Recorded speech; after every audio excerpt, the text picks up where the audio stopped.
What's up everyone, how are you all? Today we are back with another ballsing Naruto story. What if Naruto was banished by his own parents and returned as a god of war? If you enjoy, then please like, share and do comments. And also check the description box to original creator of this beautiful creation. It was done, the Kyuubi was sealed into a newborn child. But not just any child. The Yondaime Hokage, Namikaze Minato, had sealed the greatest of the Biju into his own son.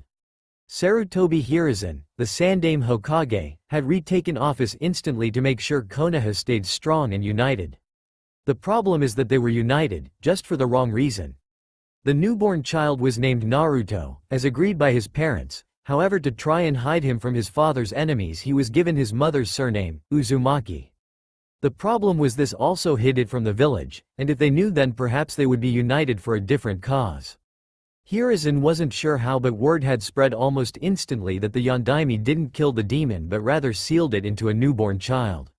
He suspected Danzo in some ploy to gain Naruto for himself to be a weapon, but that would not happen. He promised Minato in his final moments he would protect his child. But that meant keeping Naruto in the village as an orphan or giving into what the village was united for: kill the child. Killing him was out of the question. That wouldn't be protecting anybody, but rather it would release the demon back into the world. He could try explaining that, but save for a select few, the village was ignorant in the ways of Fuinjutsu, so they would think he was simply making up an excuse to save the boy. And even if they didn't kill him, Naruto would be forced to live a life of hatred and pain. The elder man couldn't force that onto him. Hell, he wouldn't force that onto the most evil man in the world unless he had to. He was far too kind like that. So what did that leave for the boy? He could adopt him into his family, or maybe another shinobi family that understood that the boy was not the fox could. But that would draw the hatred of the people to whoever was keeping him.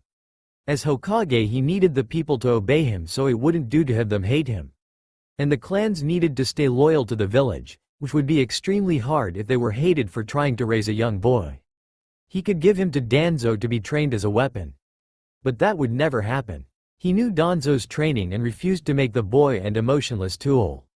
Especially one that would be loyal to the old war hawk and not to Konoha itself. So that was out of the question. Killing him would release the Kyuubi and start the destruction and death all over again, rendering Minato's final sacrifice null and void. So no killing a baby tonight, despite the cries for his blood. As Sarutobi, though, only one option seemed to work. He would have to send the boy away until he deemed him ready for the responsibility placed on him. Or until the villagers stopped hating him, and that was likely never going to happen. Sarutobi knew of a family that owed him a favor and was thinking of adopting a child on a village near Hai no Kuni's border, so he figured sending Naruto there would be the best option. Hiruzen sighed as he got out a blank scroll and began writing out the message to explain the boy's plight. He only hoped they wouldn't be as ignorant as the villagers being kept alive simply because the boy they wanted dead was alive and sleeping peacefully. Rin, Sarutobi called as he finished the note. Soon enough a Jonin entered his office from waiting just outside as he had asked.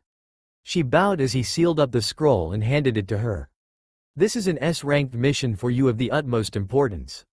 Her eyes widened as she was not expecting such a dangerous mission immediately after the attack. "I need you to take this to a family by the name of Ichika in the village of Torisei on the border of Hai no Kuni.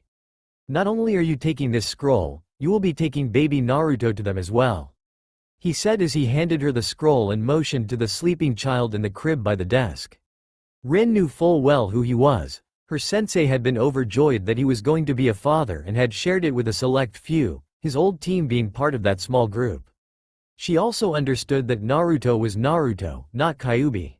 "Protect him with your life, and if you wish you may stay with the family for a few days after delivering Naruto to them. I also need to let you know, you must sneak out of the village. Some will want to kill the child and will likely be waiting to see if I send him away, and will likely try to kill him as soon as they see him. Not to worry, Hokage-sama. I won't let a single hair on his head be harmed." Rin responded right away as she pocketed the scroll. She then walked over and after admiring the sleeping child for a moment she picked him up and wrapped him in some blankets to keep him warm before turning to the Hokage. "Is there anything else I should know? You must not tell a soul what is going on.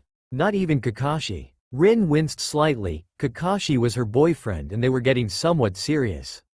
She honestly expected him to propose soon. But that would have to wait. She was going to protect her sensei's son and make sure he wasn't harmed. Now go, I can cover for your absence for a short while, but then they will ask questions and I will have to say that I sent Naruto away. I will never say where, and when you return I'll be forced to have a Yamanaka wipe the memory of the mission from your mind. I'm sorry, Rin. She looked down sadly before stealing her features and nodding. With one last look at the child in her arms, she then left via a shunshin and headed off to do her mission. Her breath was ragged and she had blood running down her face. This was both expected and completely surprising. Not even 10 minutes after leaving, Rin was being chased. By Anbu no less. However, they all wore black and had blank masks, meaning they weren't regular Anbu but Root, Danzo's personal force. They were chasing her to get Naruto, not to kill him but to deliver him to their master. But Rin would have none of that.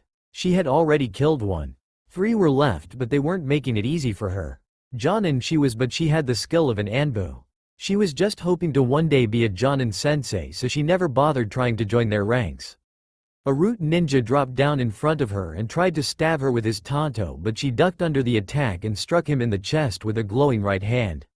Chakra scalpels, a medic ninja's best combat jutsu. The result was instant. The arteries around his heart were severed and he dropped to the ground dead. 2 down, 2 to go. Rin wouldn't let anything harm Naruto, this she swore. Man, this mission was so boring. Deidara did everything, a man said. He had on a simple Iwa Jonin uniform and gray hair that laid messily upon his head. Behind him were 2 others wearing the same uniform, one with spiked green hair and the other being bald. Oh, shut up, The explosion was such an expression of my art. You should be proud to have seen it without being the target, A man wearing the same uniform said. He had gray eyes and long blonde hair done up in a ponytail, save for a large bang that covered one side of his face. Both of you quiet, the green-haired one spoke quickly. He looked around as they all came to a stop. I smell blood, let's check it out, he ordered as they all leapt towards the source he smelled. About 20 meters from where they were was the scene of quite a battle. There was scorch marks from Kaiden Jutsu, a few upturned slabs of the ground that were likely caused by a Doden Jutsu, and Shuriken and Kunai littered the area. But most surprised was the mark each body carried, the mark of the leaf.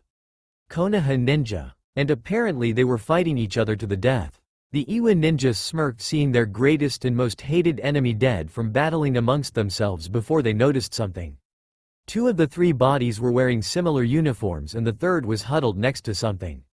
While the bald man and gray-haired one began raiding the 2 others for their supplies and maybe something else of interest, Deidara and the squad leader went over to the woman to see what was up with her. What they found was shocking to say the least. She was curled around a small baby boy whose blankets were soaking up the blood coming from a large wound to her chest. Despite being soaked in blood, the baby was still sleeping peacefully, not a single scratch on him. Deidara moved the woman away from the kid as the other man picked up and examined the child.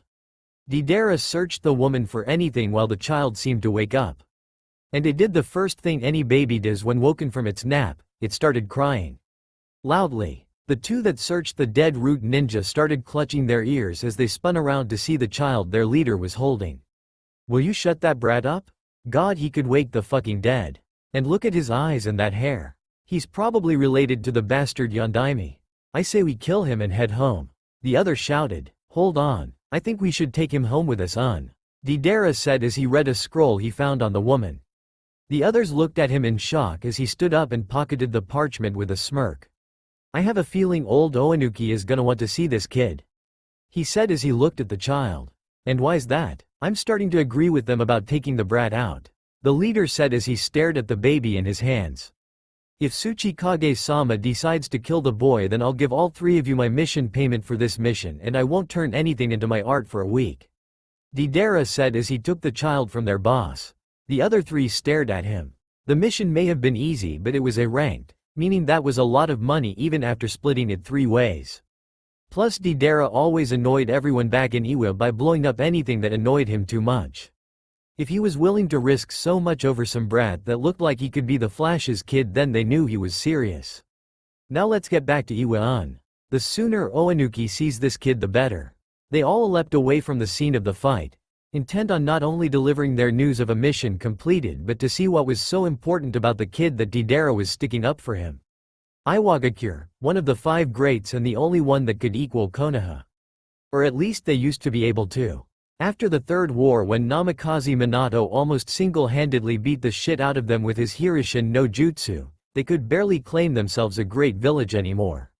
But they had been building their strength back up, and now they were just waiting for something to weaken Konoha so that they could take their vengeance and declare their superiority over the weak-hearted tree-huggers. The 4, plus a small child, all let out a small sigh of happiness at being home again. They hurried to the Tsuchikage's office as fast as they could because they wanted to get paid. And the brat had been screaming on and off for the past day. They weren't sure if their ears could take much more. Perhaps that could be a new torture for the interrogation department? Being forced to listen to crying babies without being able to do anything to shut them up or claw your own ears off. Even though it was unintentional, the 4 were getting close to killing themselves since Deidara refused to let the boy get killed. Despite wanting to stuff clay down his throat and blowing up the brat himself towards the end of the trip. The 4 were let into the Tsuchikage's office to give their report instantly, seeing as it was a mission the old cage wanted done right away. As they entered, they noticed the old cage was flanked by his 2 favorite jonin, Kuritsuchi and Akatsuchi. Kuritsuchi was a young woman with black hair and violet pupil-less eyes whose beauty had captured the hearts of many in Iwa. Akatsuchi, on the other hand, was a tall, broad giant of a man that kept his hair under his bandana and was easily noticeable due to his large figure. However, sitting in the chair between them was a surprisingly short figure even compared to a normal person.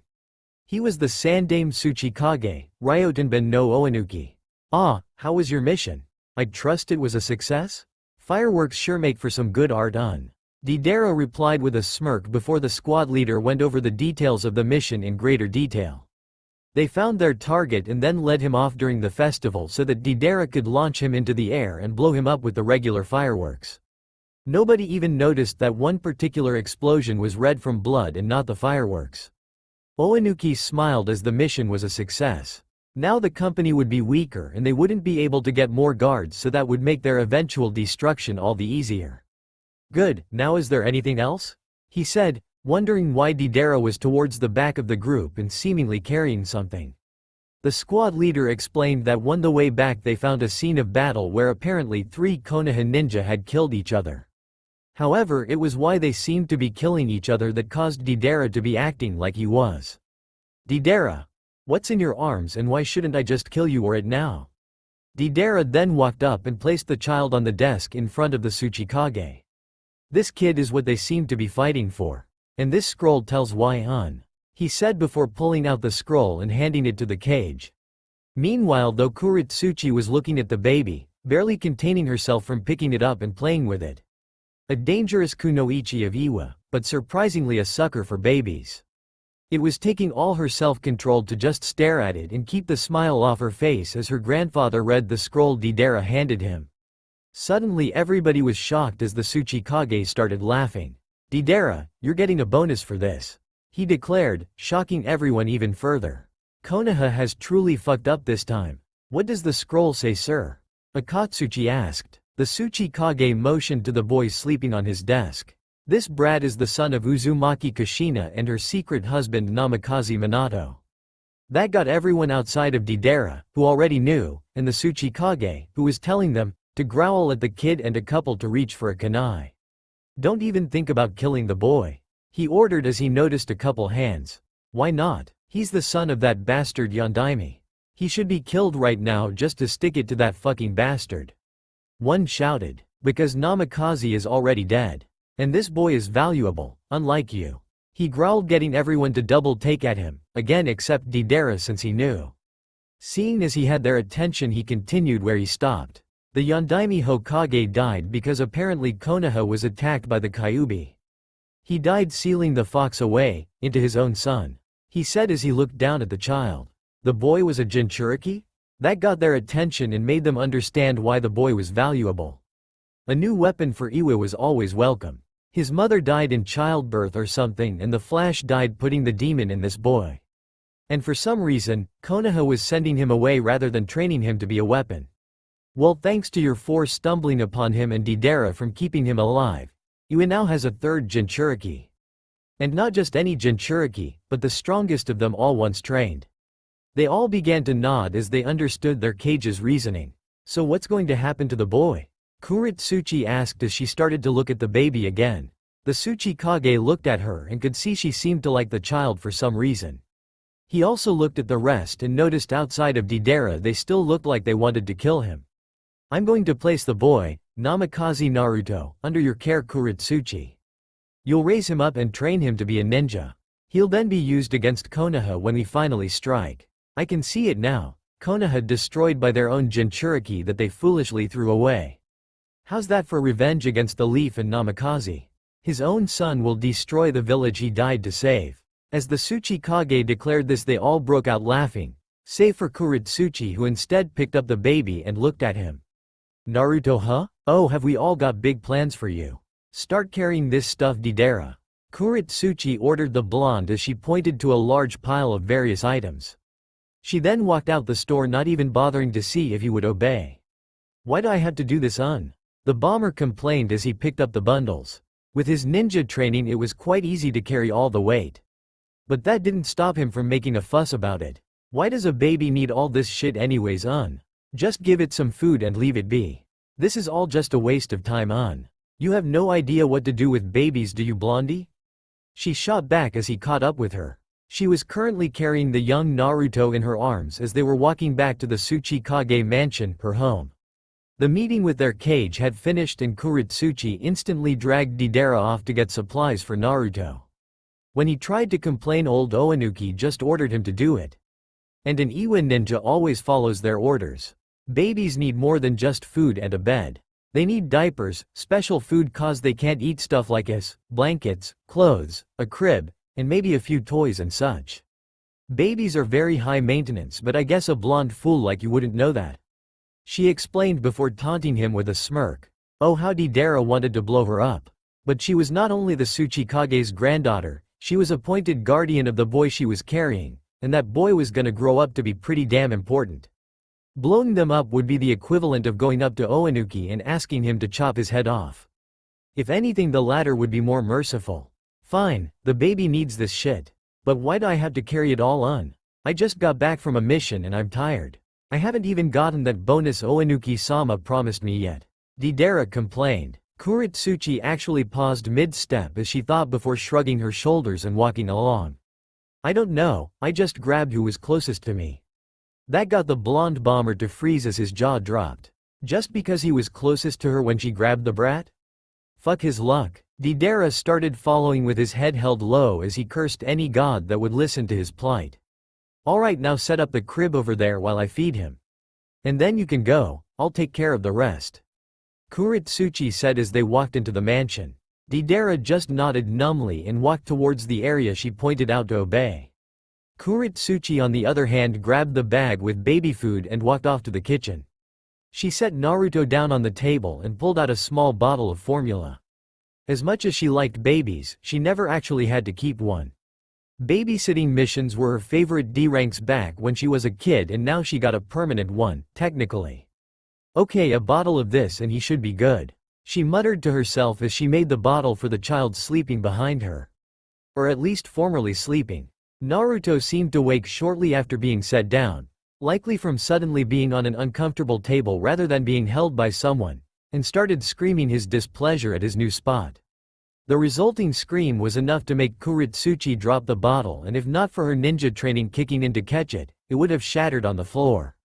She quickly set the bottle down before turning around and picking Naruto up and holding him close.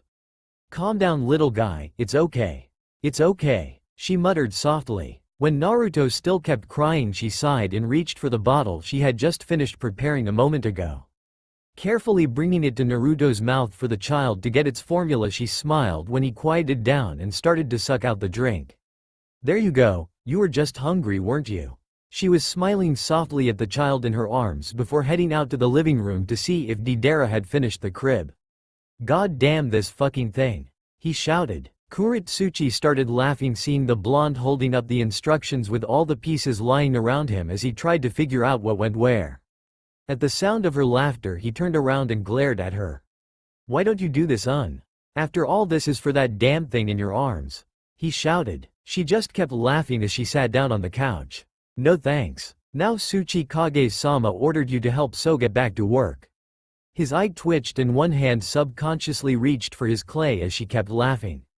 "This was going to be a long night." "Nothing, Hokage-sama. I found 2 dead root anbu of Danzos on the way, and then further along I found another 2 in Rin, all dead and their supplies raided," Kakashi reported to the Hokage. After sending Rin out with Naruto, the council was called to decide what to do with the boy. Most called for his death, mainly the civilians. Danzo wanted him to be trained as Konoha's weapon, and only the Inuzuka and Yamanaka clans were willing to adopt the boy into their care. But then Sarutobi said none of that was possible because he had sent the boy away to an undisclosed location with one of his top jonin. Danzo stormed out of the chambers, likely to send the very ninja Kakashi found after her. The civilians were in an uproar, calling for the Hokage to step down, seeing as his senile old head had not killed the demon. And the shinobi side, while slightly annoyed that they weren't even given a choice in the matter, nodded their acceptance as they knew the boy would not have a normal life in Konoha no matter what. After the meeting, the Hokage sent Kakashi out to make sure Rin and Naruto were safe. "What of Naruto, and the scroll explaining who and what he is?" Sarutobi asked, concern all over his face. If the boy was dead he'd never forgive himself. Kakashi shook his head. "All supplies from Rin were taken, just like the 2 others. And the boy was nowhere to be found. My ninkin could smell others in the area, but they had left a while ago and the scents were faint. Not only that, but one smelled of explosives apparently, so we weren't going to risk it." "I'm sorry, Hokage-sama," Kakashi concluded. Sarutobi sighed. "No, Kakashi, I never should have sent Rin on her own, knowing the danger Danzo posed. And I'm sorry my foolishness cost you the love of your life. I hope you can forgive me," he said as he puffed some of the tobacco in his pipe while Kakashi numbly nodded. "My only wish is to know what happened to Naruto. Who has him? Are they taking care of him?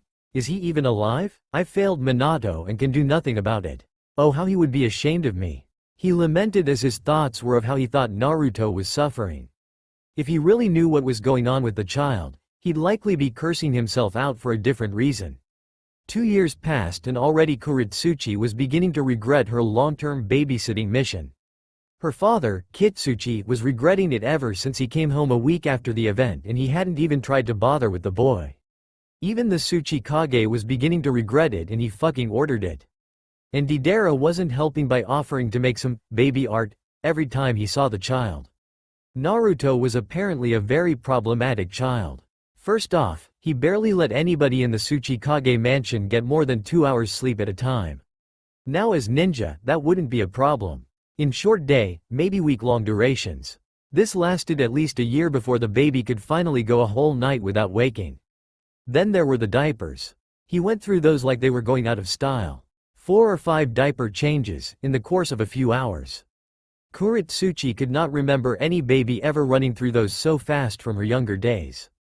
And then there was when he learned to crawl. Now they had to lock him up or tie him down anytime they set him down, otherwise he'd crawled to who knows where.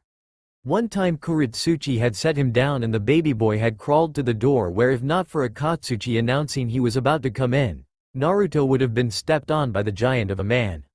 But despite the trouble, Kuritsuchi enjoyed taking care of the boy. And the Tsuchikage hadn't seen his granddaughter so happy in years. Despite wanting to blow him up, even Deidara would admit the blonde terror, as he called him, had grown on him slightly. And Akatsuchi was always willing to watch the boy if Kuritsuchi had to go on a mission because he thought that the boy would be a great friend and ninja when he grew up. It also helped that he felt since the boy was under the Tsuchikage's protection, it was an honor to guard him. That was another thing. Naruto wasn't received that well at first to the village of Iwa. A week after Deidara brought him back to the village, the Tsuchikage had made the announcement. Iwa was now in possession of the son of the Flash. Instantly there were cries for the boy's public execution. But Oinuki shot those down by claiming that the boy was also Jinchuriki to the Kyuubi. Most quieted down, seeing the use in another demon weapon for Iwa. And to further silence the rest, he said Naruto was going to be raised specifically to take out Konoha one day. Now while a few of the older ninja hated the boy for his father, nobody dared to attack him. At least not after the first and only attempt. A man had snuck into the Tsuchikage mansion in the middle of the night and tried to stab a kunai through Naruto's head as he slept.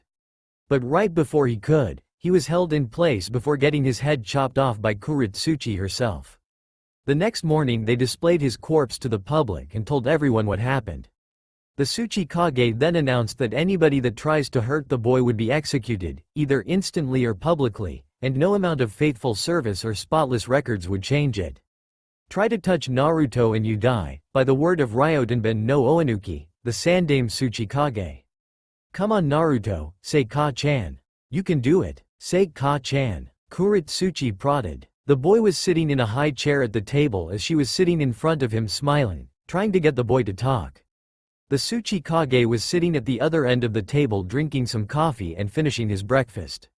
It was early morning and he was going to head into the office after his meal to do battle with the cage's mortal enemy, paperwork. But the papers of hell could wait until he finished his eggs. Don't children call their mother figures Ka-san? Oinuki asked, slightly annoyed as she had been trying to get the boy to speak for the past week and it was really grating on his nerves by now. Kuretsuchi just sent a small glare over at him. I'm not his real mother and I'm not that old. I want him to call me Ka-chan and there's nothing you can do about it. She shot back before turning back to the boy and again trying to get him to speak. The old man just sighed. It's my village you annoying little bitch. He mumbled under his breath. Sadly, not quietly enough as she spun her head around at him. The last time someone called her a bitch, well there wasn't enough of the jonin to send back to the family to bury. Now obviously she couldn't do that to her cage and grandfather, but that didn't mean she wasn't going to just let him call her that.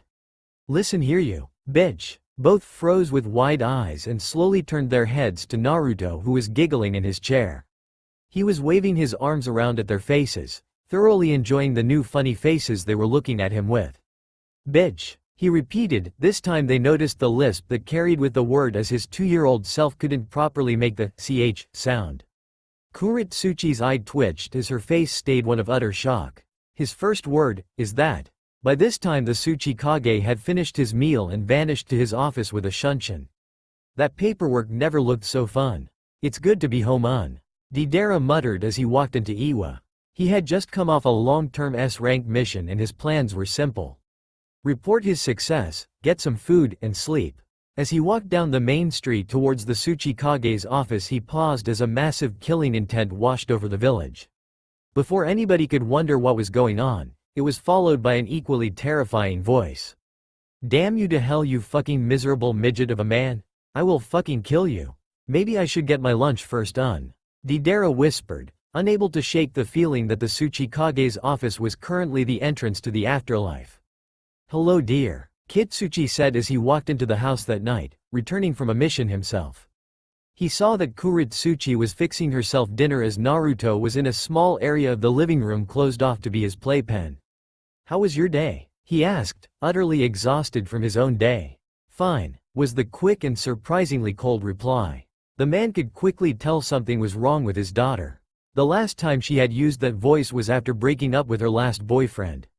Which reminds me, I haven't hurt that bastard for making her cry. He thought before shaking the thought out of his head for the moment and looking towards his daughter, who had her back turned to him as she was focusing on her food. What happened? Naruto spoke his first word today. She replied. Kitsuchi looked towards the blonde boy who was happily playing with a red fox plushie. And, why would that be a bad thing?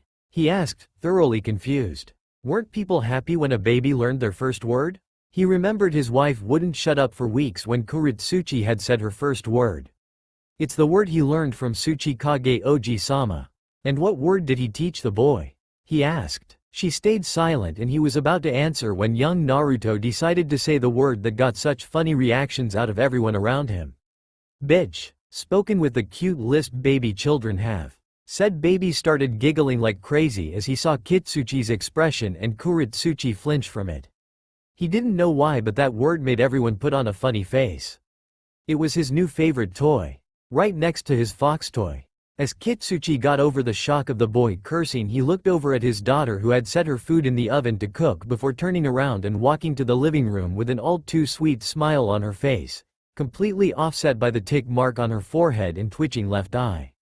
"Say, you wouldn't happen to know where Tsuchikage-sama is, would you?" she asked in silky sweet tones. Kitsuchi numbly shook his head before she turned around and walked back towards the kitchen. As soon as she left, Kitsuchi promptly got up and left the building. The Tsuchikage mansion was not going to be a safe place for the foreseeable future. He went into the village and rented out a hotel room for a week, hoping his daughter would get over it by then. "What's going on, Ka-chan?" a young blonde boy asked. He was wearing a red shirt with the Iwa symbol stitched into its front in white with gray shorts.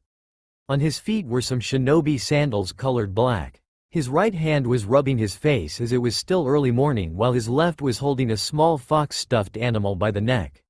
Little did he know a certain demon was cringing at that fact. "I'm busy, Naruto. Go outside and practice molding your chakra or something," replied a woman with black hair and violet eyes. She was wearing a tight-fitting black short-sleeved shirt and a red skirt. She was messing with something in front of her that Naruto couldn't see because he was behind her. When he tried to walk around her to see what she was doing, she sighed and quickly grabbed him and stormed out of the house before he saw it. "I said out," she shouted as she tossed him into the front yard. Naruto landed on his bum and dropped the fox toy as he pouted at Kuritsuchi being so secretive. "Geez, what's her problem today?" Naruto muttered as he grabbed his toy and walked off to the small park Iwa had. It wasn't like the many massive parks in Konoha, mainly because Iwa wasn't in a forest but rather Iwa was located in the center of a large valley surrounded by the mountains of Tsuchi no Kuni. So as such, the few parks Iwa had were small. Naruto went to the main one and just hopped down on the swing set as he lightly swung himself with his toy in his lap. Ka-chan sure was hiding something. "I just wish I knew what, damn it. Don't let Kuro-chan hear you swear, Gaki, she'll tear you a new one." Naruto's eyes shot up at the voice to see the only other blonde in Iwa walking up to him. "Remember last time she found out you cursed?" he said with a smirk. Naruto jumped out of the swing and ran up and hugged the Jonin. "Dei ni-san," he cheered. Deidara just chuckled a bit. Sure, he at first thought the kid was nothing but trouble, but after he grew up a bit and could walk and talk, the blonde grew on him. He just seemed to draw people to him for some reason. The boy had also come to start calling him Ni-san, which just made everybody laugh for a while. To get back at what was at first a humiliation to him, Deidara started calling him Gaki, much to everyone's amusement. But after a while, the two just got close and the Ni-san, Gaki exchange just stuck. "Why are you here, Ni-san? Didn't Tsuchikage Oji-sama give you a mission?" Naruto asked as he stepped back and looked up to his face. Deidara smirked down at the kid as he ruffled his hair.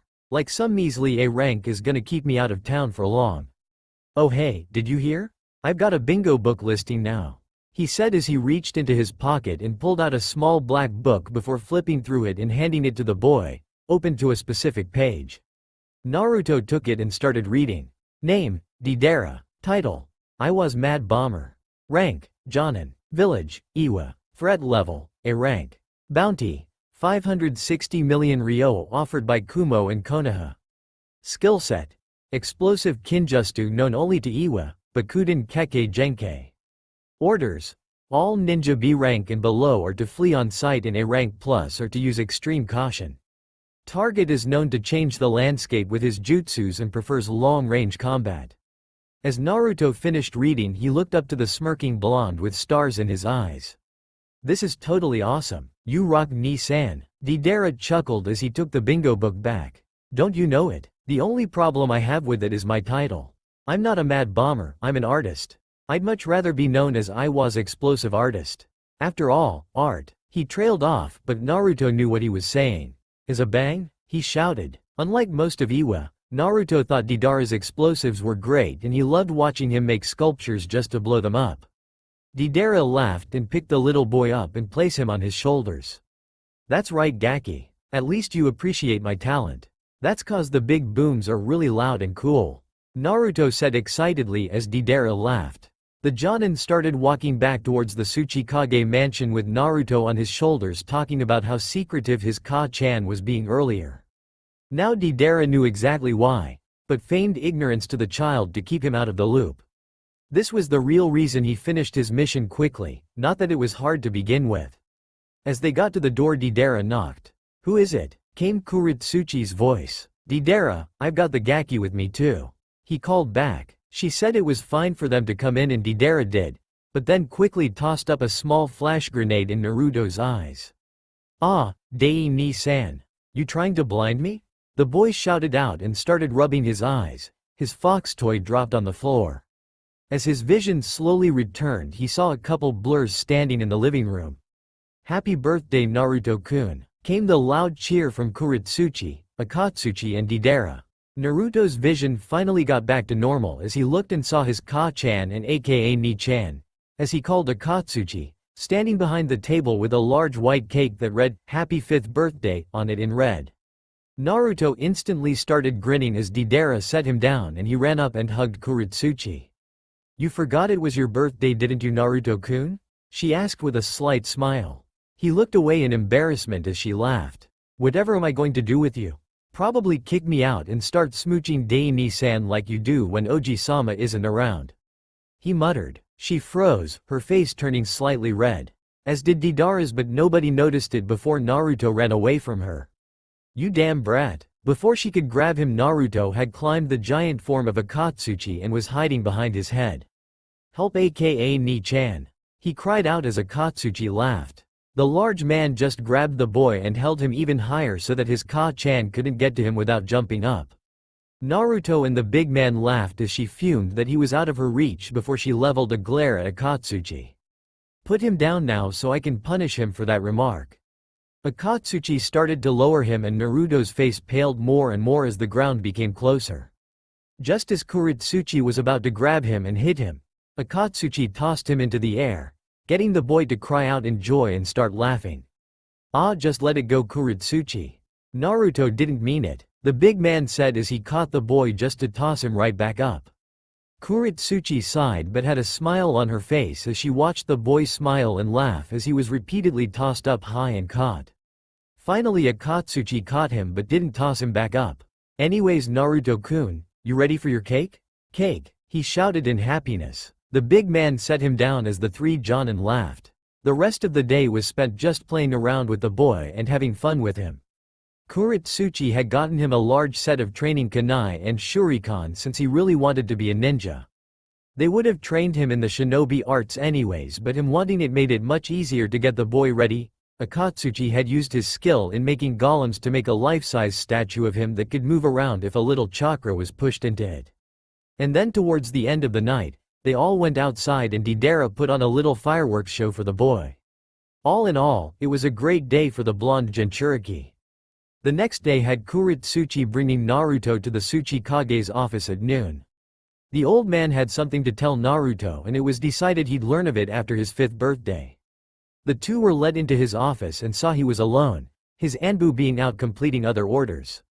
Besides, he was only meeting with his granddaughter, an Iwa Jonin with a flawless loyal record, and a young boy that couldn't even fight yet. Good afternoon, you two. Enjoy yourself yesterday, Naruto? You bet, Oji-sama. The cake was awesome. Ka-chan made sure to save a slice for you back home. Naruto exclaimed as he ran up to his desk and was just smiling at the cage. Oinuki smirked and glanced up to Kuritsuchi, who just had a slight smile on her face. She knew what this was about and personally felt the meeting could go either way. It could embolden Naruto to Iwa and Konoha's eventual destruction, or it could get him to turn traitor and want to leave. If the latter option happened, they would have no choice but to rip out his demon and put it in someone else, and that would kill him. Kuritsuchi really became close to the young blonde and wanted to avoid that at all costs, but she knew how things worked in a shinobi village. First comes your loyalty to your village and cage, then to your family and friends. How thoughtful. Thank you, Kuritsuchi, he said as she sat down and then held Naruto in her lap. Now Naruto, I'm going to tell you two things today. It was decided when you were brought to us that you would learn this information when you turn 5. At Kuritsuchi's insistence, we held off on telling you this on your birthday. Instead, letting you enjoy yourself and not be bothered with it. But now is the time you will. Understand so far? Oinuki asked as the young blonde nodded his head with a serious expression on his face. You weren't born in Iwa and we aren't your family. Rather, you were born in Konoha. But Konoha is the enemy. Why would you guys be so nice to the enemy? I don't believe you. I call bull. Naruto exclaimed before getting slapped in the back of the head by his Ka-chan. Language Naruto-kun, he will get to that. Let him finish and then you'll understand why we're taking such good care of you. Kuretsuchi said as Naruto rubbed his head. He nodded and looked back to the Tsuchikage who had a neutral expression on his face. Do not interrupt me again Naruto or the punishment will be severe. After a yes Tsuchikage-sama, the old man continued. Now as I was saying, you were born in Konoha. In fact, you are the son of one Uzumaki Kushina and the Konoha no Kiroi Senku, Namikaze Minato. He paused to let that info sink in as Naruto's face went blank. Not only was he born in the village Iwa hated, he was the son of their most hated enemy.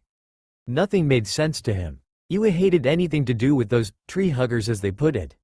They wanted nothing more than to resurrect that bastard Flash, just so they could have the pleasure of killing him themselves. Yet he was the son of their greatest enemy, and he was being taken care of by the Tsuchikage's family.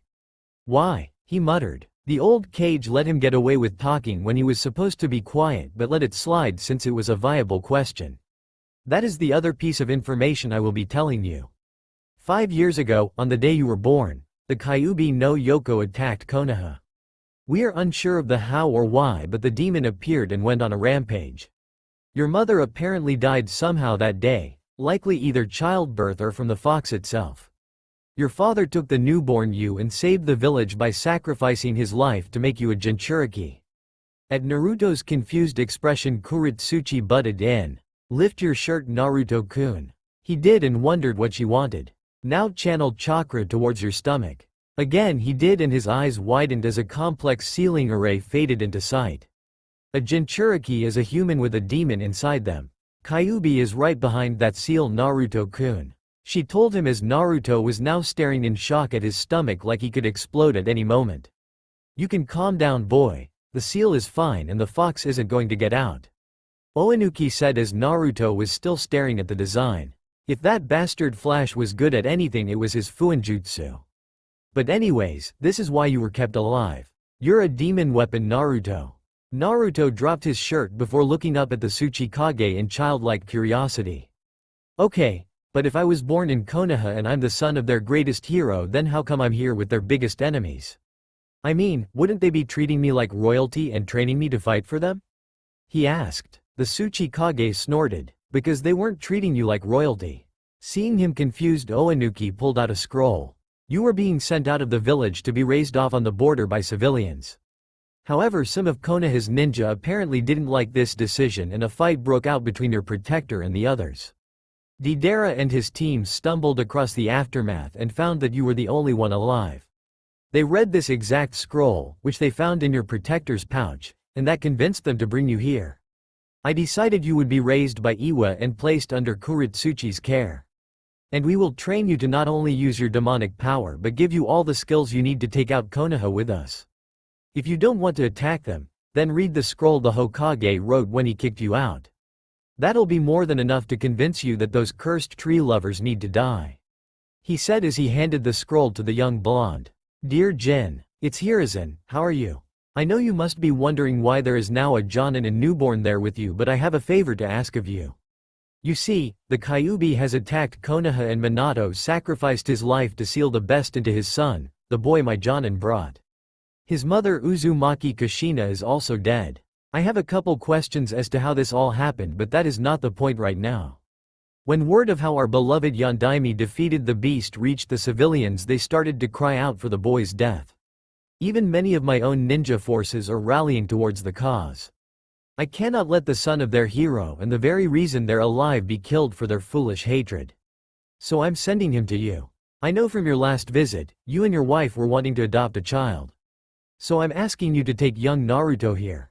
I just have few things to ask. Treat the boy as just that, a boy. He is not the demon within him like the idiots here think. Also, never tell him of his heritage as the son of Namikaze Minato and Uzumaki Kushina. Iwa would like nothing better than to get some twisted revenge on Minato by killing his child. So raise him as your own. Naruto must not be told who he really is. Never bring him to Konoha. Please follow this above all else. Our sensors could likely feel the demon within the boy and then that would alert everyone as to who he is and defeat the purpose of sending him away. If you must bring him here, then alert me beforehand so that I can set things up so that he won't be discovered. But I pray you'll never have reason to. And finally, do not train him in any ninja arts. I know you are a civilian, but you're also friends with a few ninja. If Naruto receives ninja training, he may stumble onto what he contains. If that happens, there's no telling what could happen. So to avoid that, do not let him so much as learn how to mold chakra. I'm sorry for forcing this on you, but I hope you understand and will still raise the boy. Naruto has gone through more than most others have, and it hasn't even been a day since he was born. Signed Sarutobi Hiruzen, Sandaime Hokage of Konoha. As Naruto finished, his face was held down and the letter was set back on the desk. Kuretsuchi was worried about how Naruto would react because this would decide if he lives or dies. Oinuki, on the other hand, was quite confident in what the boy would say. Well, Naruto, do you see why we want you to help us destroy Konoha? They wanted to kill the son of their hero because he was a hero. Naruto mumbled, I mean, if their Yondaime didn't put the Kyuubi in me, then they all would have died, right? So I should be a hero to them. But they wanted to kill me. Naruto then looked up, his eyes full of anger and determination. Well, I'll show them. They wanted to kill me cause they thought I was a demon, so I'll show them a real demon. The only one I'll spare is the Hokage for protecting me. The rest of the village can go and die. Oinuki smirked as Kuretsuchi let out the breath she didn't realize she was holding. Good choice, Naruto. You start training in a week. The training was tough, no denying that. As soon as they had left the office, Kuretsuchi had gone over the basics of what he would be taught. Naruto was told the training would start next week, but she felt that she could start him on the intellectual training right away. What this meant was memorizing the rules of being an Iwa shinobi and some small-scale tactics lessons. And to help him further, she taught him shogi, an intelligence game formerly used to test battle plans. And Naruto absolutely sucked at it, losing to even Akatsuchi, who was well known for being a horrible shogi player. But he was just starting out, so he still had tons of room for improvement. If he was still losing to the giant years later, then there would be concerns. After a week of training his mind, Kuretsuchi started training his body. She started off by getting him weighted wristbands and ankle bands. Starting him off small, just 10 pounds per arm and 15 per leg. But he was only 5, so it was still pretty tough for him. After giving him the weights, she had him run laps around the mansion and then push-ups and sit-ups without breaks. And that was just a warm-up. Poor little boy collapsed on the ground after the laps, which really shocked Kuretsuchi since the kid never ran out of energy. Exhaustion and Naruto were never used in the same sentence. Still, after a couple weeks he could do everything she told him to do without a problem. To encourage and help him along, Kuretsuchi would do the exercises with him. She also had him working on chakra control exercises and was still teaching him other things like basic math and other things a ninja would need to know. However, she wasn't going to teach him any jutsu. Not yet anyways. There were a couple reasons, but the main was that the academy and then his Jonin sensei would teach him those. Over time she also upgraded his weights by 5 pounds each. He was still a kid, so she was taking it slow. He was training harder than any other child his age in the village, but he wasn't being forced to become a super-powered killer right off the bat. Okay, Naruto-kun, take 5. We'll start on the katas afterwards. Kuretsuchi said. She was wearing her full ninja gear because she was going to be leaving for a mission that night. Oinuki said he was going to have someone watch the kid and keep up his training, so she wasn't worried. She figured he'd be fine for a few days. Finally, said energetic blonde dropped down on the ground and was breathing heavily. She had upgraded his weights today, so he was tired even though he was used to the exercises by now. He was wearing a black short-sleeve shirt and had on dark blue shorts and shinobi sandals of the same color. You're a slave driver, Ka-chan, I swear. Kuretsuchi sighed and shook her head. What did I tell you about complaining? Naruto paled. Complaining gets me double the workout. He muttered. Kuretsuchi smirked as she stood over him. Naruto was easily getting scared she was going to do something to him. She reached down with one hand and he closed his eyes to avoid seeing what he was going to do. Ow, ow, ow, ow, ow, ow. Naruto started rapidly repeating as she started pulling him to his feet by the ear. Since I have a mission later today, I can't double the workout for you. So instead, we're going to finish up the routine without any breaks for the rest of the day. She smirked as he stared at her, horrified. Now get into the first stance so that we can start. And if you slack off then when I get back from my mission, you will be doing a lot more than just this. She threatened as he quickly got into position. Ah, the joys of teaching. So what am I doing, Oji-sama? Naruto asked. He was standing at the main gate to the village with Oinuki standing right next to him. Unsurprisingly, the 5-year-old was the same height as the old cage. I thought you were gonna have someone come train me while Ka-chan is gone. Sort of, just they're not coming here to train you. You're going to him, Oinuki answered. He then pointed ahead to a man that was walking up to the gate. He had red hair done up in a ponytail and a red beard covering the lower half of his face. Across his nose was a black strap and his headband was more of a brown crown with a gold ring looped into the right side. He looked like the standard Jonin uniform, only the flak jacket was brown while the rest was purple. Naruto, meet Roshi. He will be training you for the next 2 weeks. So this is the kid, Oinuki-sama? Roshi asked as he walked up. He knelt down and put a hand to his chin as he looked him in the eyes long and hard before smirking. I think I can work with this brat. This comment of course got said Brat's attention. I'm not a brat. My name is Namikaze Naruto and I'm gonna be the strongest ninja in Iwa. He shouted. Roshi laughed as Oinuki smirked. Oh yeah, I can definitely work with the brat for a couple weeks. Well come on kid, we've got a bit of training to do. He said before standing up and leaving the way he came up. Naruto was a little confused but just gave a short bow to Oinuki before heading after the taller man. So what are you gonna teach me? Naruto asked as the two were walking down a mountain path away from Iwa. Roshi actually looked surprised and turned his head down to face him. Oinuki didn't tell you? Naruto shook his head no, causing Roshi to sigh. Did he tell you anything about me or why I don't live in the village? Again the blonde shook his head no. Sigh, that old midget is gonna get himself in trouble one of these days. Alright, I guess I better explain. I know you're the Jinchuriki to the Kyuubi no Yoko. Well, I am the Jinchuriki to the Yanbi no Saru. I am going to teach you how to contact and draw on your demon's power. We couldn't do that back home? Naruto asked. He was surprised that there were more like him out there, but after some thought figured he was being stupid, since how else would he know so much about his condition if there weren't? Learning how to use a bijuu's power is very dangerous. If you don't have total control then you could draw too much and your demon could take over.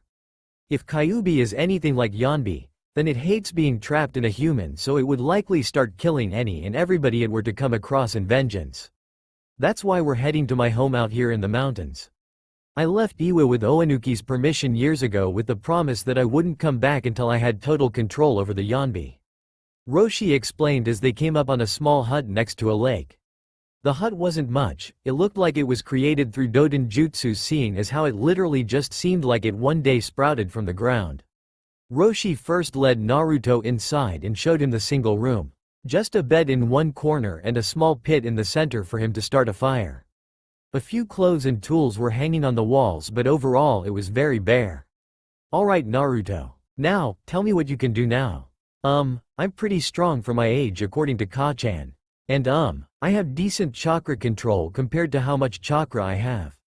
The only things I've really been taught though are tree walking and smart stuff like math and shogi. Naruto said. Roshi looked him over to see if the boy was lying or anything, but could tell he wasn't. He really wasn't taught much yet, which made Roshi wonder why Oinuki wanted him to start learning how to use Kyuubi's chakra already. Okay then, do you know how to meditate? Huh? Naruto asked as he tilted his head to the side. Roshi let out a sigh and rubbed his hand over his face. Alright, I guess that's first then. I want you to sit down and stay still. Clear your mind of just about everything, he said as he sat down and crossed his legs. Naruto copied him as Roshi started a fire and set a pot with some water from the lake he had to boil. In order to use your bijuu's chakra you have to either make a deal with the beast or force it to hand the stuff over. The Yanbi in me hates humans with a passion and refuses to make any deal, so I have to force it. Iwa's other Jinchuriki, Han, has the Gobi no Urukama. He was able to set up a deal with his bijuu and as such has a far easier time controlling its power than I do. Then why isn't he teaching me, Roshi-san? Naruto asked. Roshi shook his head. It's because of Han's personality and because of who you are. Naruto looked confused, so Roshi explained. Han fought in the Second and Third Great Wars. He hates Konoha and anything related to it. Your father was the Yondaime Hokage. Han would kill you on sight. Tsuchikage's orders be damned. It also doesn't help that you're very close to Oinuki and his family. You see, Han has been treated like a monster since the day he had the gobi stuck in him. And the Niodame Tsuchikage ordered him to live outside the village, mainly because everyone was scared that he might lose control. This has caused Han to hate Iwa. He won't go rogue because he knows he'll just be hunted and killed and the gobi would just be shoved into someone else. But at the same time he wants nothing to do with any of us. He barely tolerates me because I have the Yanbi. But you, Kyuubi or not, you represent everything he hates or wanted. You're allowed to live in the village, with Oinuki and his family no less. You haven't ever been treated like a monster in Iwa, despite having the strongest of them all inside you. Add in your heritage of Iwa's greatest foe and to Han you're nothing more than a bastard that has everything he's ever wanted because of everything he's ever hated. Oh, now, clear your mind. Just sit there and think about Kyuubi. If you're doing it right you should be drawn into the seal to speak with the beast. Roshi explained as Naruto nodded and closed his eyes. Roshi was silent as he poured himself some tea and took a drink, just waiting for Naruto to speak. He didn't want to break Naruto's focus, but at the same time he was also a very patient man and just sitting and waiting while drinking some tea was a very relaxing way to train the boy. About half an hour later Naruto sighed. I don't think it's working. So you just sat still for half an hour without contacting Kyuubi or anything? Naruto nodded. Oh well, we've got 2 weeks for you to contact the beast. Just keep trying for the rest of the day. Tomorrow I'll show you water walking to help with your chakra control. And then we can do a few simple exercises to tire you out a bit. It's usually easier to make contact when you're tired, Roshi said. Naruto again nodded and asked if he could have some tea while he tried to think about meeting his inner demon. Such was how the next few days would go. Get up, meditate for an hour or two, attempt water walking for another hour or so, and then physical exercise until Roshi told him to stop. A simple meal and then meditating for the rest of the night until he fell asleep. Naruto got the hang of water walking on the 3rd day, able to make it all the way to the center of the lake and back without falling or sinking. So Roshi added running laps on the lake to the boy's physical exercise. Needless to say, the blonde started getting exhausted a little more. Jinchuriki or not, there was a limit to a 5-year-old's stamina. Meals would be fish that Roshi would catch while Naruto was training or some wild deer or boar he hunted from the lightwoods around them. The elder Jinchuriki was patient with the blonde but also expected more and wouldn't let him stop until he was satisfied. And he was starting to think that perhaps there was something about his seal that was stopping Naruto from contacting the fox too early in life. He had managed to reach the Yanbi after meditating for a few hours on his 2nd try. Naruto still hadn't made any progress. Either the boy couldn't properly clear his mind or the seal was interfering somehow. But at the end of the 1st day he was proven wrong. Roshi walked back into the hut with a small bundle of fish over his shoulder. Alright Naruto, time for some dinner, he muttered as he sat down across from the boy who was sitting cross-legged on the ground with his eyes closed. When Roshi didn't get an answer he looked at the boy and snapped his fingers. This still got no response, causing the red-haired man to smirk. Brat finally did it, huh? Where am I? Naruto spoke to himself as he looked around. He was standing in what looked like a sewer with a few leaky pipes dripping water all over. He was just wandering aimlessly as he tried to figure out what was going on. He was practicing his meditating while Roshi went fishing when suddenly he just woke up on his back in a sewer he'd never seen before. Was it a dream of some kind? Did he pass out and Roshi took him back to Iwa and toss him in the sewers for failing to contact Kyuubi? Naruto just didn't know. As he kept walking he soon came upon a large room. One wall of the room was a large barred cage. The lock covered by a small slip of paper with the kanji for seal written on it. No way, Naruto muttered as he started to piece together where he was. So the warden finally visits his prisoner. I was wondering when I'd see you human. A dark and loud voice spoke out. Naruto's eyes were firmly set on the darkness beyond the cage as a large red eye opened up to stare back at him. Well, you're a lot younger than I expected you to be when we had our first meeting. Slowly another eye opened up and a large red fox seemed to fade into view. It was easily as tall as the cage it was in and its eyes just screamed pain and suffering to anybody that angered it. But the thing that caught the young blonde's attention was the 9 long red tails that flowed behind the beast. You're the Kyuubi, aren't you? Naruto asked as he took a few steps closer to the cage. I am. Now what can I do for you, little human? The fox asked as it lowered its head to the ground to try and be closer to eye level with the boy. Naruto just walked up a little closer to the cage as he stared at the Biju with a blank face. After a few minutes of silence, the fox was starting to get a little annoyed that the boy was still just staring at him. Do you want something, or am I just that interesting boy? He asked with a slight amount of anger in his voice. Naruto suddenly seemed to snap out of whatever he was doing and smiled sheepishly as he rubbed the back of his head. Sorry, it's just I can't believe I did it. I've been trying to talk to you for about a week. The fox just rolled its eyes as the boy then cleared his throat. Okay, what I'm here for is to learn how to use your power. Roshi-san said to try and make a deal with you if I could and to force you if I couldn't. So let's make a deal. Is there anything you want that I can get you in return for you giving me your power when I need it? Naruto asked, trying to sound mature and businesslike. My freedom would be nice, boy. Sorry, but Roshi-san said that's the one thing I have to refuse no matter what. Anything else though is possible if Tsuchikage Oji-sama says okay. Naruto answered right away. The fox kept its eyes focused on Naruto as it thought about what it could get from him. Sleeping in a cage was definitely a very boring existence. If he refused, then the boy would just train and force it, which due to the seal he could do. But if Kyuubi made a deal, then he could possibly get his freedom anyways by having the boy accidentally draw too much power and break the seal. He could do that if he was being forced to, but it would be harder and take more. I want to destroy the village that imprisoned me for so long and kill a certain man. The fox told him. Naruto squinted his eyes as he looked up at the great demon. Konoha put you in me when I was born, but Iwa hasn't taken you out because they want me to use you. Plus it's only been 5 years, that's not very long according to Ka-chan. The fox surprised Naruto when it started laughing. 5 years? You think that's all I've been imprisoned for? Here's a newsflash for you, boy. That place you call Konoha has had me for near 100 years. It shouted. Naruto's eyes were wide as he stared at the beast. I was first sealed into the wife of their Shodai Hokage. Then before she died I was transferred into a young girl. And just as I managed to get my freedom and exact some well-deserved revenge on the village for keeping me prisoner, that girl's lover, the Yondaime Hokage, shoves me into you. Naruto was now staring, mouth wide open, at the demon. The Yondaime's lover? That was my mother. You mean you were sealed in my Okawa-san? Naruto shouted. The fox looked wide-eyed for a second before looking closely at the boy. It then broke into a grin after a few seconds. Now this is a surprise. I thought that bastard just grabbed some random child after I got free, but he used his own son. Ha ha ha ha ha ha. What a bastard. To seal me, an entity of pure hatred and malevolence, into his own child. And people call me evil. The fox just kept laughing as Naruto was now thinking that his mother was the previous Jinchuriki to the fox. From what he was told by Roshi, a Jinchuriki dies once their demon is removed. All he knew was his mother died in the attack somehow. Well, now he knew she died at the very start of the attack.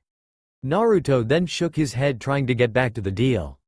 So you want to destroy Konoha and kill someone? Is this guy from Iwa? Naruto shouted since the fox was still laughing. Kyuubi looked down at the boy as it slowly stopped its laughing. No, he is not. He left his village before I was sealed into my first host. He also ripped me out of your mother but then placed me under a genjutsu before I could kill him. The fox explained. Naruto nodded. Okay then, I think Tsuchikage Oji-sama will be alright with those terms. I just gotta let him know before we agree to it. Naruto said before he looked around. Say, Kyuubi, do you know how to get out of here? He asked as he looked back up at the giant. The fox deadpanned at the boy before sighing. Focus on the real world and you should leave. Now that you know what this place looks like, you should be able to get here faster on your own as well. Now leave me, the fox explained, then ordered the boy. Naruto just gave a slight nod before closing his eyes and focusing. It wasn't long before he faded out of sight. Kyuubi stared at where he was for a few seconds before sighing and closing its eyes. Kid is interesting, I'll give him that much. Not once did he look at me with fear in his eyes. That takes guts. The next week was far harder than learning to contact the fox apparently.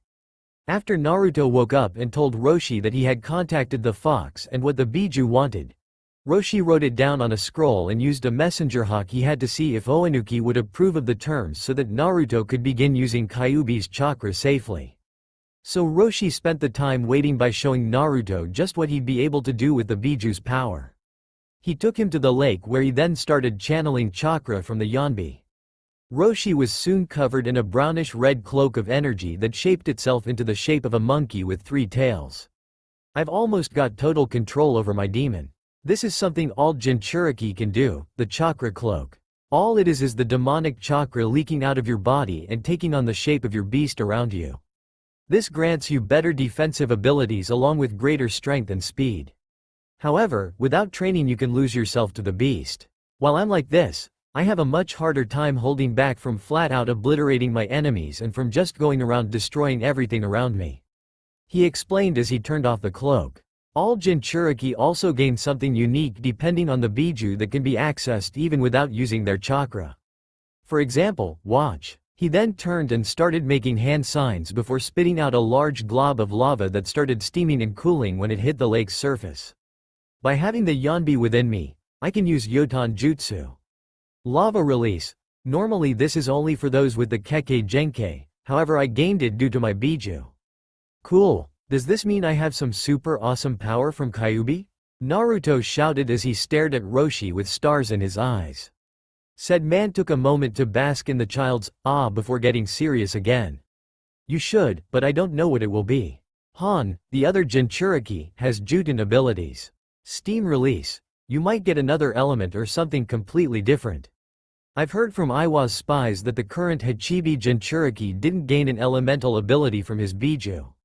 Neither did the Sanbis if the reports are right, Roshi said as an afterthought. Naruto nodded and started thinking about what he could have when Roshi spoke up again. Even if Oinuki says no to Kyuubi's terms and you have to force it, you'll still get whatever ability the seal grants you in addition to its chakra. And before you even think about it, no. Do not go into the seal and ask the fox about this. Wait until we get the old midget's answer and then you can talk to the fox about it. Naruto sighed but nodded. The two spent the rest of the day sparring on the lake to help Naruto focus and build up his strength. The next morning however was eventful. The hawk returned with Oinuki's response, which was as expected. So long as Kyuubi's target wasn't an Iwa shinobi they were agreeable terms and Naruto was cleared to proceed. After breakfast, Roshi told Naruto to meditate and work out the finer points with the fox. Since the boy knew what to look for in his head, he managed to reach his mindscape in about 10 minutes and was standing in front of the cage holding the mighty Biju. So, I'm guessing you have your leader's answer? Kyuubi stated as he once more lowered his head to be closer to the child. Tsuchikage Oji-sama said that so long as your target isn't from Iwa and doesn't later become a valuable part of Iwa's forces, we're free to kill him on sight. Naruto said as he walked a bit closer to the cage. Kyuubi smirked at getting what it wanted as Naruto tilted his head and squinted his eyes. So how does this work exactly? Do you just give me chakra when I ask and that's it? Or is there some kind of long and complicated thing I gotta do? Kyuubi was surprised but is the fact from the boy. He had honestly expected that to be it, a quick confirmation and then he'd be left alone to be the boy's secret power. Now he could see that he might be able to milk a slight few comforts from the boy without harm. Well, for one, we need to establish a mental link so that we can speak with one another without you having to come into the seal. This will make it easier to give you my chakra, as well as let you speak with me through your thoughts so I can help you in other matters if I am able. A side effect is it will let me see and experience the world through you, so I'll know what's going on around you without you having to explain it. The demon explained. Naruto nodded, finding it agreeable. Also, if possible, could you change this cage? I hate this sewer and would prefer something more comfortable.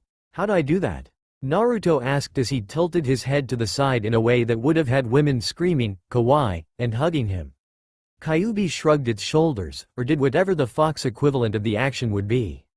I don't know. This is your mind, you should control its appearance.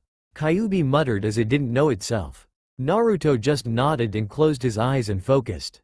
Kyuubi could feel the boy channeling his chakra as well as his own demonic chakra subconsciously without realizing it.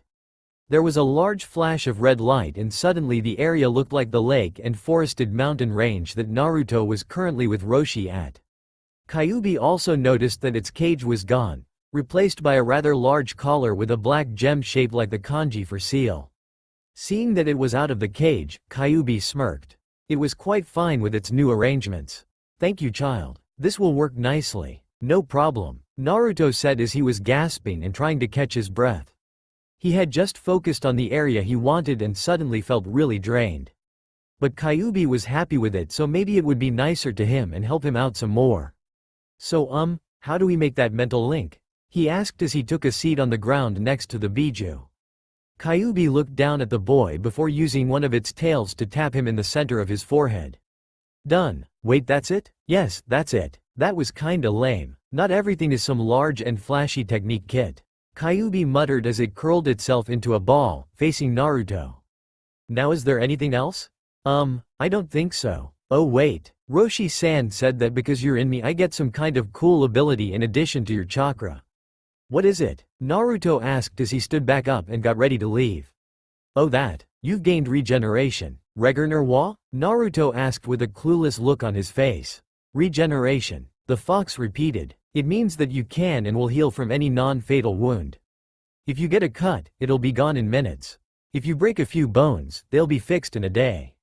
If someone chops off your arm, it'll be back in a few weeks or months. You can and will heal from any non-fatal wound.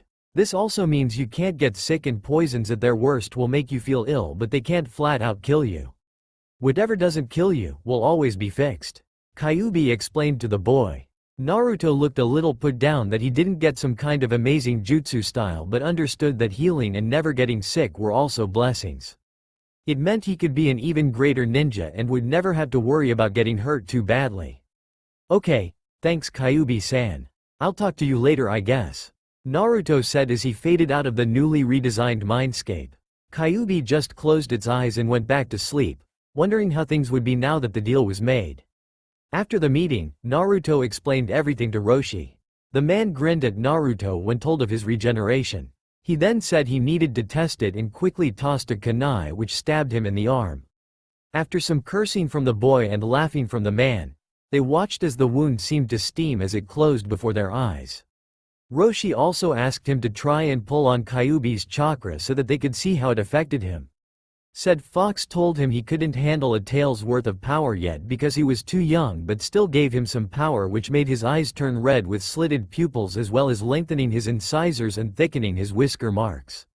Naruto explained that his young body couldn't handle a lot of power and Roshi nodded, saying he expected as much. He then had Naruto go through a few exercises to let him see the difference Kyuubi's chakra made, and the boy was surprised that everything seemed incredibly easy. After he finished the exercises he let go of his hold on Kyuubi's chakra and seemed to stare at his hands in wonder and awe. They spent the rest of the day fishing while Roshi explained some of the do's and don'ts of his Biju chakra before going to sleep. Now that his training with Roshi was done, he would return to Iwa in the morning. Nice to see you again Naruto-kun. I hope you're ready for some more training tomorrow. Kuretsuchi said as she met the boy and Roshi at Iwa's gates. The boy just ran up and gave her a hug while Roshi kept up his slower pace. I missed you Ka-chan. But now, I'm stronger than ever. Just you wait, soon I'll be a better ninja than you are. The girl just smiled at him before giving a short bow to Roshi. Thanks for training him Roshi-sama. I'll take him back from here. Do you have anything for Tsuchikage-sama or will you just be leaving again? She asked. Not known to many, Kuretsuchi highly respected the Yonbi Jinchuriki for his skill and ability with Yotan techniques. Especially because she carried that bloodline herself from her mother's side. Give him this scroll. It just tells him what I trained the boy with. Wasn't much really. I just taught him water walking and how to draw on Kyuubi's power. It also lists what he gained from the fox and what changes he goes through when he uses its power. He said as he handed her a scroll. Roshi then ruffled the young blonde's hair before leaving for his hut once more. Kuretsuchi just said her thanks and goodbye before leading Naruto to the Tsuchikage's office. She needed to give him the scroll and they both wanted to know what Naruto could do now. Welcome back Naruto. I trust you've accomplished the training? Oinuki asked. In all honesty, he knew he did. He just had to keep up with appearances though, so he didn't mention it. Naruto stood in front of his desk and nodded enthusiastically to his superior and adoptive grandfather. Kuritsuchi handed the man the scroll Roshi gave her and then stepped off to the side. After a couple moments reading, Oinuki turned to the boy. Roshi says you've received regeneration from the Kyuubi. Yeah, and then he said he had to test it and hit me with a kunai.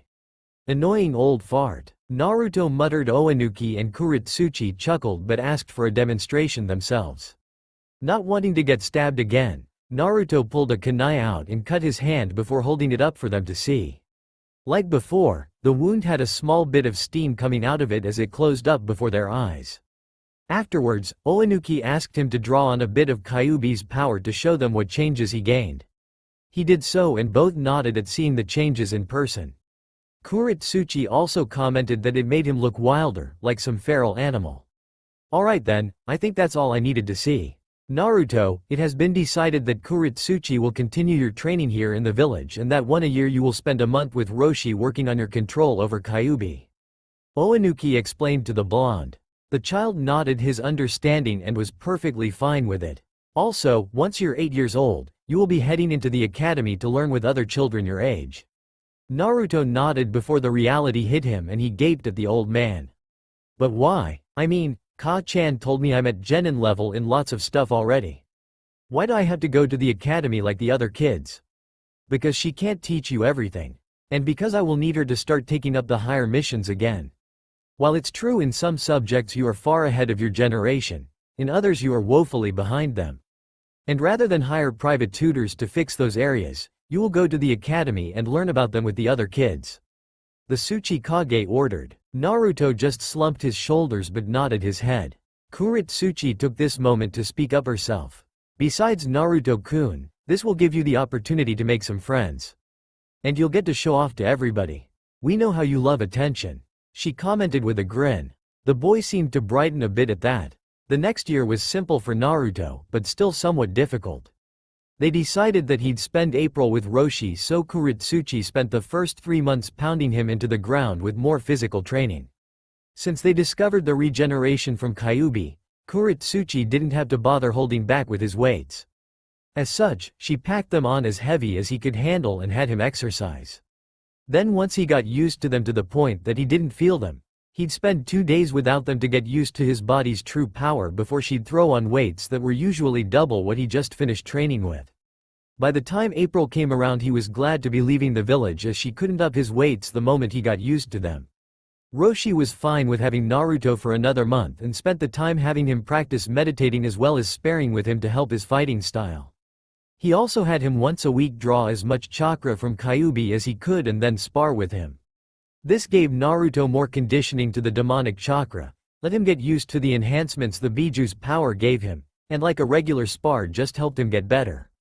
Roshi never bothered him about his weights as he didn't care.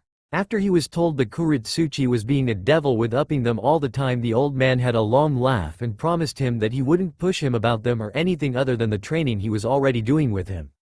Naruto also came to see Roshi as an uncle of sorts, seeing as both were Jinchuriki and the old man had a calm, knowing air about him from his experience in the wars. When Naruto returned to Iwa, Kuritsuchi would once more up his weights and start training him more.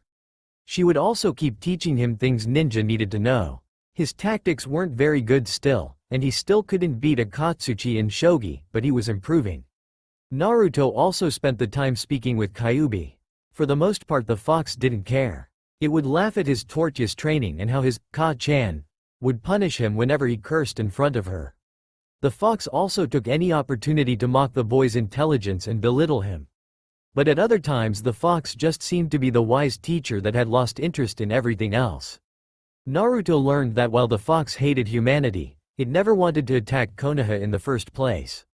It just wanted to be left alone when a certain man came and placed it under a genjutsu and forced it to attack. Naruto did his best to keep the fox happy, feeling that it would possibly lighten up on the taunting. Not a chance, but Kyuubi wouldn't say it. And that it might be easier to use its chakra if they were friendly with each other. Which was true, but Kyuubi didn't say it cause he just felt like insulting the boy anytime he could. Naruto's life became very routine. Wake up and eat breakfast. Then train his body with the basic warm-ups before Kuritsuchi would start training him in the katas of the style chosen for him as well as giving him practice dodging by launching blunted kunai at him. A few times she would mix in real kunai or senbon to keep him on his toes and make sure he wouldn't just start talking hits because he could heal from them. After physical training would be lunch before she'd spend the afternoon training his mind in various things. Then dinner followed by some light workouts and finally sleep. The only differences were important festivals, birthdays, or the month he was with Roshi. Kitsuchi was still indifferent to the boy his daughter was raising. He didn't like his heritage and openly admitted that if Oinuki didn't order it he would have killed the boy.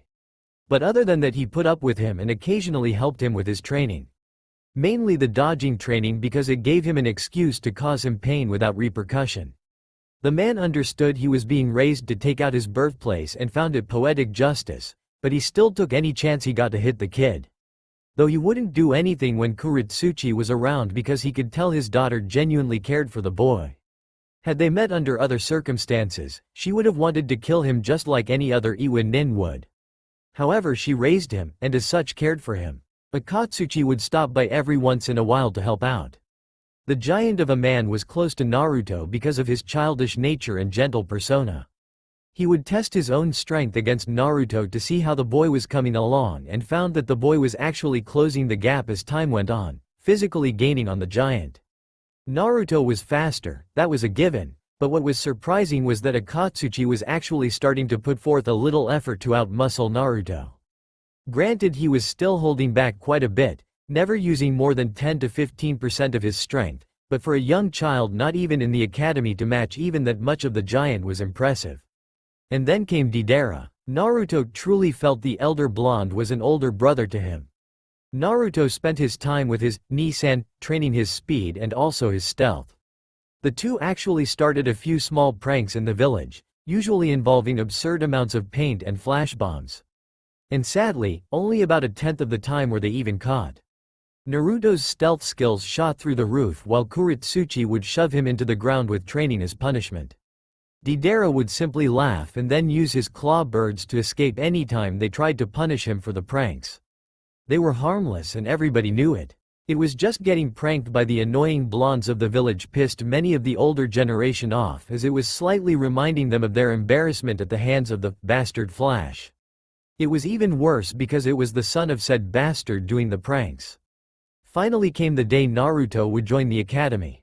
He was wearing a black shirt with the Iwa symbol in red on his back along with some blue shorts and black shinobi sandals. On his wrists were weighted orange wristbands. While he wasn't going to be wearing the heavy arm and leg weights he did when training with Kuritsuchi, she wasn't going to let the boy go without weights at all. Concealed in his sandals were weights as well, having Naruto carried 200 pounds grand total. But he barely noticed and Kuritsuchi promised him she wouldn't up his weights again until he became a genin. As Naruto entered the building he saw that people had mixed reactions to him. Most of the adults were staring at him either with hatred or sadistic grins. Hate because of his father, grins because they knew what he was being raised for. And the children's reactions were mixed as well. Some with hate because their parents told them who he was, some of the girls with small grins because he looked kind of cute, but mostly with indifference as he was just another student like them. As Naruto looked around the class he was placed in he sighed. And then groaned when the teacher glared at him with obvious hate. It was going to be a long 4 years. Naruto sighed as he waited in class for his sensei. He had just graduated, along with most of the other kids his age. Yesterday and today they were being sorted into teams and then shipped off to be ninja of Iwa. He was wearing a dark orange shirt with a black long-sleeve jacket over it. He also had on black pants and dark blue shinobi sandals. Tied to his right leg was a blood-red kunai holster and his Iwa headband was around his forehead with a cloth of the same color. On his wrists were special bracers made for him on his last birthday 2 months ago. They were black with red inlay and shaped like a fox's head, his hands coming out of the mouths of the items. They had a special feature to them as well which let them be used in battle for more than deflecting projectiles. Naruto's 4 years at the academy were extremely easy in all but 3 subjects: genjutsu, tactics and history. His genjutsu was average in that he could dispel any illusion up to B rank without difficulty but couldn't cast one for his life. He also didn't care for the past, saying he would burn his and the rest didn't matter. He barely paid attention to those lessons. And as for tactics, well, in small scale or short-term plans he did about as good as the other students.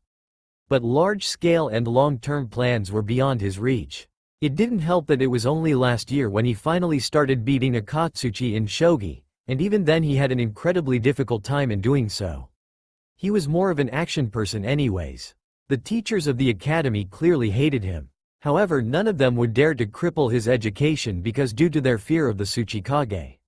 So they tried to take out their hate during the physical sparing lessons by going all out when they were supposed to be holding back.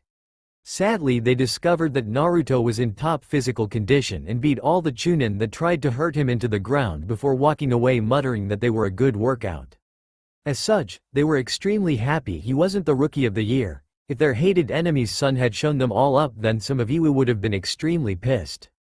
His horrible history and tactics grades dragging him into the number 2 spot.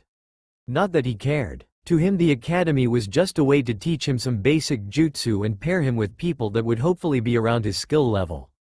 He learned the henge, transformation, and kawarimi, body replacement, jutsus with ease, but his high chakra and low control prevented him from doing a bunshin.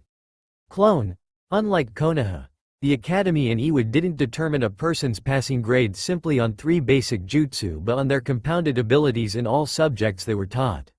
As such, Naruto's inability to make basic clones aided in keeping him out of the top spot but couldn't hold him back. Alright class, it's time for you to shut up and get ready to go out and be ninja for our great village. A man said as he walked in. He was bald and had green eyes while wearing the standard chunin outfit of Iwa. Think the same as Konoha's but with a tan vest and red clothes rather than green and blue. Now, as you know, you are going to be sorted into teams and placed under a jonin who will train you and make you into great ninjas of Iwa. So listen up for your name. Team 1 is, he spoke. Naruto just stopped paying attention at that point, waiting for his name to be called. The man sorted the top rookie and top kunoichi with the bottom male and then sorted the rest due to their grades and personalities. Finally he stopped and set the clipboard down. Naruto noticed his name was never called. Listen brat, just cause Tsuchikage-sama puts up with your shit doesn't mean I have to. He replied. Naruto snorted and rolled his eyes. Yeah you do. Cause otherwise the old man will turn your ass to dust. Not that I couldn't kick it myself. Now what team am I on, bitch? Naruto shot back. During his 4 years he had developed a mean streak and an attitude to deal with the asses that hated him because of his father. Kyuubi would frequently comment he liked the new Naruto, claiming he was the cynical and sadistic little brother he never wanted. To which Naruto would respond, "Shut the hell up you demonic furry before I cut off our deal and just steal your chakra you ass." Which would only make Kyuubi break out laughing anyways. The two had actually grown close, somewhat, in the 4 years. They were definitely more than cordial and some would even say friends if they knew of the relationship in the first place. Sure, all of Iwa knew he had Kyuubi in him. Nobody knew he would frequently talk to the beast like one would an annoying older brother. Due to there not being enough graduates to make enough teams of 3, Yu and Hamamaru Hikari are being placed under a Jonin sensei and will be joined by another student that lost his last team on a mission. The Chunin told him in a dark voice filled with hate, even flashing his killing intent, getting the weaker kids to flinch. Naruto just shrugged his shoulders. Kyuubi and Oanuki blasted him with worse in their sleep. No, literally, Kyuubi actually had once blasted Naruto with its killer intent while sleeping, only to wake up to a very pissed off blonde boy ranting how his stupid furred ass had caused him to lose his focus and nearly give Deidara a new mouth for his clay. The two of you are to go to training ground 36 in 2 hours to meet your teammate and sensei. The rest of you are to come back here in an hour for your senseis to pick you up. Now beat it, he shouted, causing a few students to rush out of the room. Naruto just scoffed at the man's tough act and casually got up and left the room, waiting outside the door for his teammate. So, I'm with you huh Naruto? Well, I could have done worse. She muttered as she walked out of the class and saw Naruto standing off to the side waiting for her.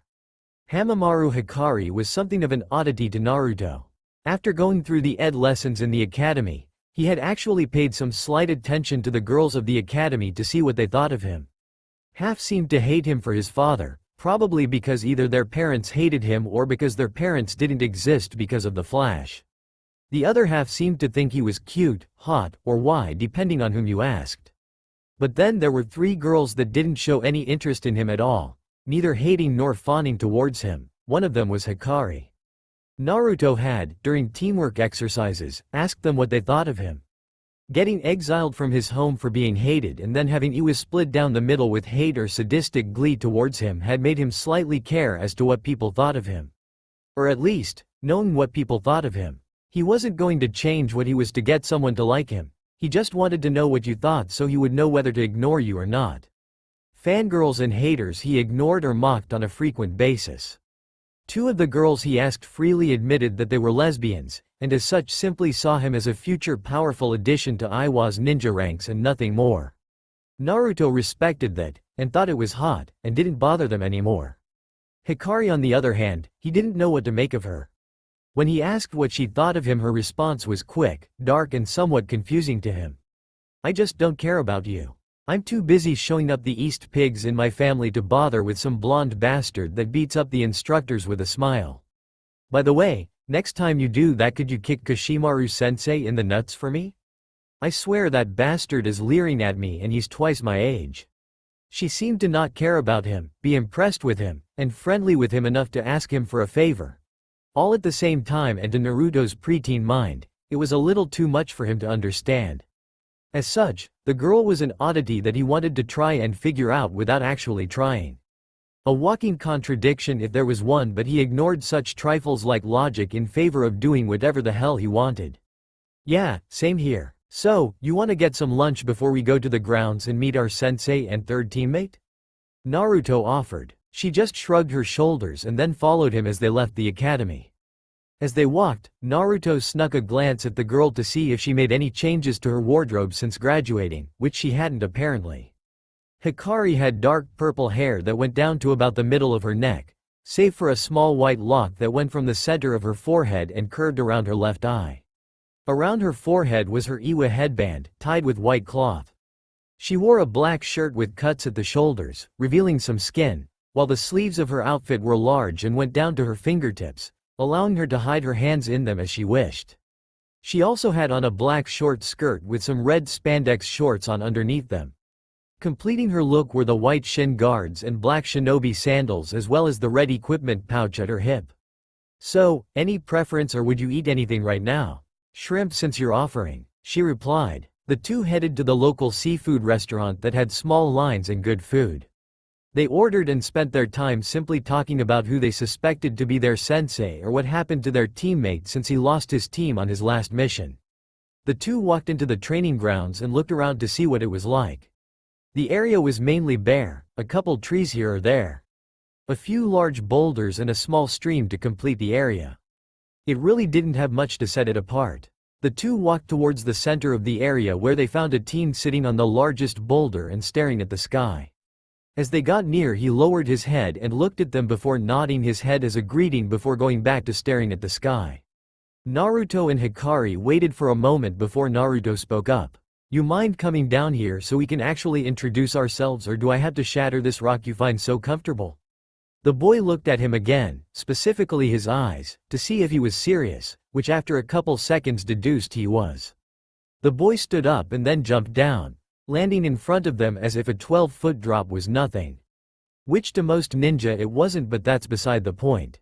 The boy had short, pure black hair that was spiked up along with gray eyes. There was a small scar running above his right eye that curved around it slightly. For clothes he wore a gray short-sleeve muscle shirt with a black cargo vest over it worn open.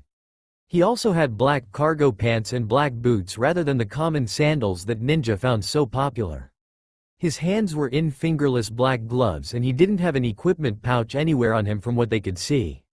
Finally, after a few seconds of silence where they seemed to be sizing each other up, he spoke, his voice a monotone that hid any thoughts or emotions he might have had towards them. My name is Kurai. I've been a genin for 3 years and am 15 years old. My skills are mainly taijutsu with my weapon Soul Reaver. I am a fire element and do not use any of the standard ninja tools as they are useless to me. Naruto and Hikari stared at him for a moment as they weren't expecting so much info. They were expecting a name, maybe age, but not a small breakdown of his skills as well. They were also curious now about this weapon, seeing as he didn't carry anything on him. Naruto just shrugged and was about to speak when they heard a small noise behind them and they looked to see their sensei walking up. Oh good, you're all here. Then we can get started. For his part, Naruto just stood gaping and pointing at the Jonin. No fucking way. You're our sensei? I call bullshit on Oji-sama. He was then quickly kicked into the boulder Kurai had been sitting on. What have I told you about cursing in front of me, Naruto-kun? Oi, I'm legally an adult now, so I can do whatever the fuck I want, Ka-chan. Naruto shouted as he pulled himself out of the rock and glared at the woman who was scowling at him. Kurai looked between the two before seemingly accepting it and waiting for Kuritsuchi to tell them to do something, while Hikari seemed confused. Wait a minute, Ka-chan? You're his mother? What the hell? I thought Jonin couldn't take teams with family members on them. She shouted. Naruto ignored the girl, instead preferring to glare at their sensei, while the woman sighed and looked over to Hikari. Hamamaru Hikari, right? She asked, getting a nod in confirmation. Normally that's the case. However, there are two things different about this. One is that he's not really my son. He's technically adopted into my family and I just happened to take care of and raise the idiot. And two is that this team is special. Tsuchikage-sama has plans for these two and wanted me to watch over them since he knows I can get them to where he wants them. She explained. So I'm just some filler getting dragged along for the ride, huh? Hikari shouted. Kuritsuchi smiled but shook her head. If you want to look at it like that, then go ahead, but that's not true. I personally chose you out of the other graduates because I think your skills and clan techniques can and will mesh nicely with these two better than anybody else. The girl still seemed unsure, but Kuritsuchi could tell she is willing to go along with it for the moment, so she turned back to Naruto. And you, while we're with the team or on a mission, it's sensei. Not Ka-chan, got it? She asked, lacing her words with killing intent. Now, unlike the Chunin failure of a teacher, she could actually threaten him, so he quickly nodded his understanding and walked back up to the others while dropping his glare. Alright then, for the two of you that don't know me, my name is Kuritsuchi. I'm the granddaughter of the Tsuchikage, this brat's adoptive mother and your new sensei. I enjoy spending time with my family, cooking and a certain other Jonin. She paused at this, lacing a death-filled glare at Naruto, daring him to make a comment about it. Wisely, he got the message and stayed quiet. I don't like being looked down on or being forced to do things I don't want to do. My goal is simple: to one day have some kids of my own as well as help you three achieve your goals. Now you, she said as she pointed to Hikari. My name is Hamamaru Hikari and I'm the heiress to the Hamamaru clan. I like seafood, flowers and cats. I hate most of my family and people who look down on kunoichis. East bastards, she muttered before shaking her head and continuing. My dream is to take over my clan and bring us to dominance in Iwa as their top clan. I also want to change a few of the customs that just piss me off despite the clan elders. Hikari concluded with a slight grin. Kuritsuchi smirked and then turned to Kurai. My name is Kurai, no family name that I know of. I like Iwa and dislike any threat to it. My goal is to simply become a powerful ninja in Iwa's ranks so that I can help us rise to the top of the 5 great villages. He spoke quickly, politely, and in a never-changing monotone that made Naruto wonder if the kid wasn't some statue Akatsuchi brought to life. After waiting a moment and seeing Kuritsuchi looking at him, Naruto started. The name's Namikaze Naruto, Jinchuriki to the Kyuubi no Yoko and son of Iwa's greatest enemy. I like ramen, fighting and spending time with my niece Deidara. I don't like Konoha and I hate people who judge or hate others for things out of their control. My dream is to raise Konoha to the ground, kill a certain man for Kyuubi, and then to become the greatest ninja in Iwa's history. Naruto spoke with confidence. Kurai and Hikari could tell that he wouldn't rest until he truly completed those goals for himself. They were slightly curious as to who this man Kyuubi wanted dead was, but otherwise accepted his introduction without comment. Kuritsuchi nodded and then cleared her throat to make sure attention was on her. Good, now that we've gotten that taken care of, we can start. First off, I want to have some training and spars with the 3 of you to fully get where you all are and what I can do to further you all along. And yes, Naruto-kun, despite the fact I already know your skills, you still have to do them to show your teammates. It'll make you a more effective unit if you know what each other can do. She added on as Naruto opened his mouth to say she knew his already. Seeing that he stayed silent and had an understanding look on his face, the new sensei smirked. It was time to get to work. That's all for now. If you enjoy, then please like, share and do comments.